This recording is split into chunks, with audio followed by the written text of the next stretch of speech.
We got today a special day.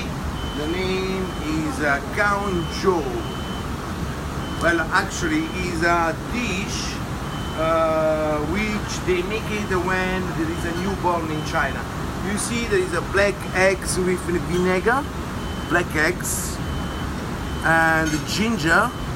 Pork is very healthy for a female. Okay, so we're gonna try.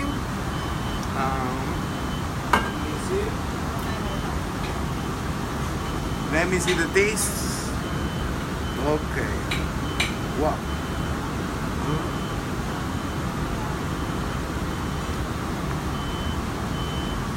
Wow. Delicious. It's quite hard. There is a vinegar. Very heavy, huh? It's very typical in China and Hong Kong.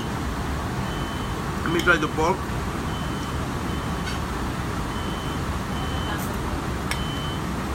Wow, it's so much vinegar, but it's very good. Okay, thank you.